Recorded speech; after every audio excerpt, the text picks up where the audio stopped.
Okay, so now in this question that we are given here, we have three different variables being x, y, and z, and we have one number 2. And in this question, what we're going to do here is we are going to solve for z. And now this might be a little bit confusing at first because we have a z on both sides of the equation, but we're going to go ahead and work through this. So what we always want to get rid of first is our fractions. And to get rid of that z on the bottom, what we're going to do is we're going to multiply both sides of our equation here by z. And so in doing that, this z and this z will cancel each other out.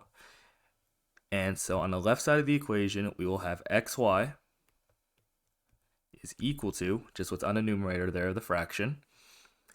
Then we have 2z times z. And if we multiply two z's by each other, that will give us 2z squared, because again, z times z, anything multiplied by itself will give us an exponent, and there's only two of them, so it'd be z squared.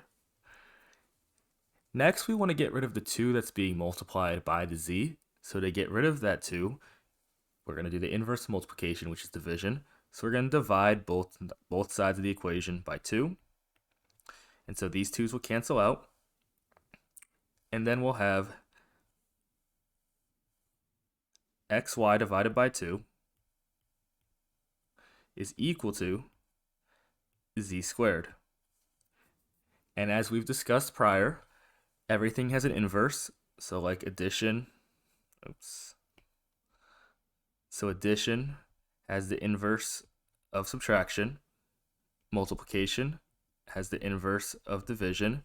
And now when we have something squared, the inverse of that would be a square root.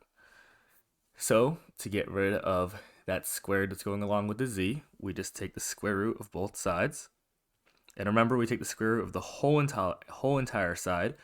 So this square and square root cancel each other out. And that will leave us with the square root of xy divided by 2 is equal to z.